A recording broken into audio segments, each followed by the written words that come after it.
అందరికీ నమస్కారం. ఇప్పుడు మనం నరగాయపాలెం అనే ఊర్లో ఉన్నాము. ఫార్మ్టెక్ కంపెనీ వాళ్ళది రాయల్ తేజ అనే సీడ్ ఇక్కడ రైతుకి ఇచ్చాము.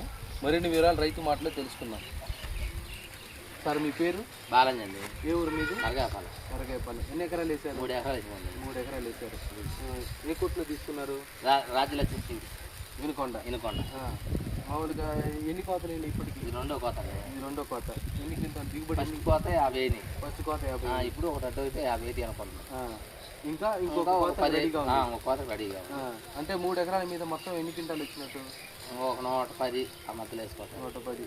ఇప్పుడు వేసుకోవాలనుకున్నా ఇప్పుడు రైతులకి కూడా మీరు చెప్పే ఇబ్బందులు అసలు తాళ్ళు రాట్లా, తాళ్ళు తక్కువ మేను సైజు వస్తుంది, రంగు నిలబడుతుంది, కాయ సీడ్ రంగు కానీ ఉంటుందండి, అసలు సైజు కానీ దేంట్లోనూ ఇబ్బంది లేకుండా ఉంది.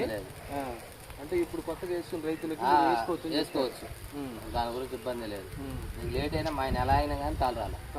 10 నెల ఆగినాయి. ఇప్పుడు మరి ఇప్పుడు బొప్పర కానీ బాగానే కంట్రోల్ అయింది. కంట్రోల్ కాబట్టే కదా కాసి.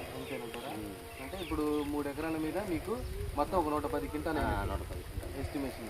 3.5 వేసినాం కానీ ఒక అరెకరం పోయింది. 3.5 వేసా, అరెకరం పోయింది.